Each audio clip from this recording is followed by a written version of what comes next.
All right, so we got college football playoff rankings here for the first time in 2020. We're seeing Cincinnati come in at 7. We're seeing Ohio State come in at 4. Of course, you got Alabama at 1, an undefeated SEC team. I mean, you got a better chance of Pete Rose making Hall of Fame than an SEC team not being number 1 at an undefeated spot here. So there's that. I mean, you get it, though. They played good this season. Is what it is. Notre Dame, too. Also a team that's played really good this season. Happy to see Brian Kelly finally get some, recognition here. Had to join a conference to do it and play a little bit weaker schedule than what they typically do, but it got him into top 4. Clemson at 3, gonna be an interesting one. As an Ohio State fan, you do have to look back to the national championship year where, the Buckeyes had the quarterback, shake up, shuffle. They lost one game that season, and the committee still gave, they earned it. I think they earned it a little bit more than that. You've seen Cardell and the boys come in there and really make a statement there and say we had to be, you still, quarterback or not, you have to give us a chance here. But I think the committee weighs that a lot with Trevor Lawrence missing games or whatever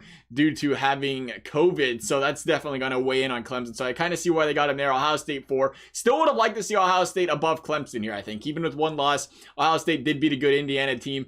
The concern here for Ohio State is, they don't play anybody the rest of the year. Well, they do, but, they don't play any ranked teams. Michigan State's been struggling. Michigan's become a free win at the end of the year. Illinois is, they're always an average team at best. So if you're Ohio State, you got to win out, and you got to win out handedly. And then you got to hope Northwestern continues to play good football and comes in undefeated here. And Cincinnati's, same story. I think the path is really narrow for Cincinnati. I really only see these guys, you have to look at Texas A&M, you have to look at Florida and say they both have to lose one more game. I mean, there's no question about that. Both of those have to lose one more game. And Cincinnati has to win out and have to do it in dominant fashion. I think it's their problem right now. You're in a weak conference and you just beat UCF of all teams by 3? You can't do that. You got to beat these teams by 25, 30 day in and day out if you want to open the committee's eyes into giving you a chance in the top 4 here if you're Cincinnati.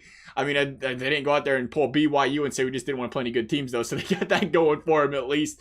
It's going to be tough, though, if you're UC. One of those, and then, Notre Dame's probably Clemson. Would you say Clemson's got to lose as well? Notre Dame's either got to lose 2 games or Clemson's going to have to lose again, which is, highly unlikely. It could, though. It'd be the conference finals game or something if that were to happen. I think my biggest concern here for Ohio State, and even if you want to throw Cincinnati in here, it's Georgia.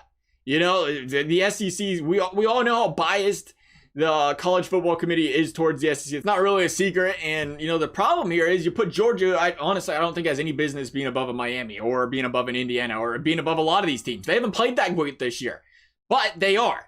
And because they are, that's giving all these other SEC teams resume boost. It's giving these guys, they beat Georgia, or Georgia is 9th now and they just beat Georgia, or Georgia's winning games. They're already ranked 9, but they just beat a number 6 or number 5 team. It's going to peg them up the ladder, and that's very concerning for those involved there, especially when when they start to compare resumes at the end of the year when it comes to who's going to be that 4th team. Because again, I think you're going to see Notre Dame or Clemson, one of those two about guaranteed to make it. It's possible both make it. Again, if Clemson wins the final game and Notre Dame wins out, it's close, there's a very good chance both teams make it. Then you have Bama, and then I think Ohio State does take that other spot if they win out. But for that, it's a very, very tight road there. You can't really afford to lose at all here if you're Ohio State. And that's just it. You got to go out there if you're Ohio State again. You got to blow these teams out. You can't leave question in the committee's minds here if you want to be ranked here. But I think they're in good shape. I do. I really do think they're in good shape here of making the playoffs. As long as they win out again, you'll get the conference finals game there. But I wouldn't want to leave anything to chance, as they're sliding at that 4th spot right now. They got to be more persuasive in these W's. We'll see. Love to hear you guys' thoughts. Thank you guys for watching. We'll see you next time.